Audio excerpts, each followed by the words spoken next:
Hello guys, कैसे हैं आप सब। अभी आपने देखा एक सीन जिसके अंदर मैंने की एक टेक्निक। वो क्या थी?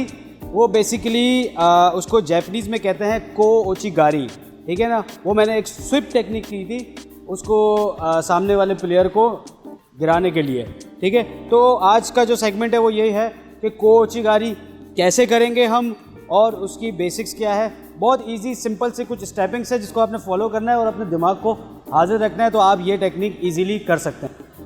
तो गाइस, सबसे पहले मैं आपको बता दूं कि मैंने किया क्या था।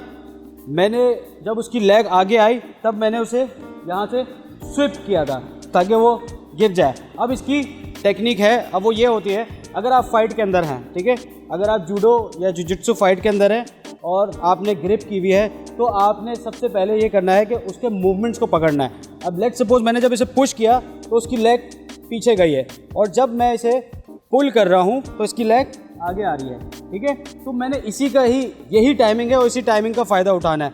लाइक मैंने इसे पुश किया एंड देन जब मैंने इसे पुल किया तो ये गिर गया, ठीक है।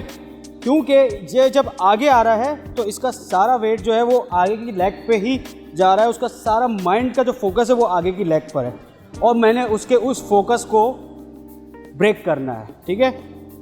दोबारा से देखिए आप कि जब मैंने इसे पुश किया ये लेग पीछे गई एंड देन जब मैंने इसे पुल किया ये यहाँ पे आया, मैंने ये ग्रिप को टाइट किया, अपने इसको अंदर किया एंड देन मैंने यहाँ से स्विप करनी है, ठीक है। अगेन पुश एंड देन पुल।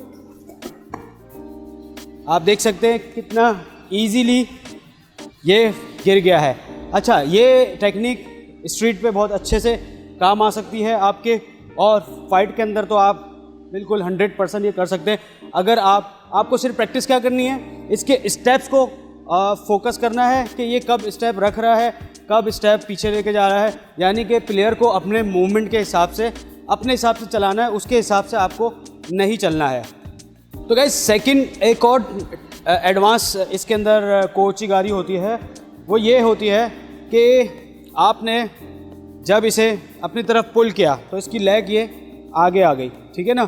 अब अक्सर होता ये है कि सामने वाले को भी आइडिया होता है कि ये मुझे को ओचिगारी करने वाला है, तो हमें अभी को ओचिगारी ये वाली नहीं कर सकते इस सिचुएशन में। इस सिचुएशन में हम को ओचिगारी कर सकते हैं। लेट्स सपोज मैंने इसे ये दिखाया कि मैं इसे इप्पॉन शिनागी मारने जा रहा हूँ और मैंने ये पूरी बॉडी टर्न करी है, तो वो क्या करेगा, वो अपना स्टेप आगे रख के उसके अपनी बैलेंस बनाने की कोशिश करेगा, अपने आप को स्ट्रॉन्ग करने की कोशिश करेगा ताकि उसे इप्पॉन शिनागी ना लगे। लेकिन मैंने ये चीज़ जो कर रहा हूँ वो एक डॉज टेक्निक है। बेसिकली मैंने इसका लेग आगे लेकर आना था एंड देन यहाँ से मैंने को ओचिगारी करनी थी और ये हैंड, यानी कि ये हैंड और ये हैंड नीचे की तरफ जब खींचूंगा और इस लेग को अंदर की तरफ हिट करूंगा तो ये को ओचिगारी लगेगी एक परफेक्ट,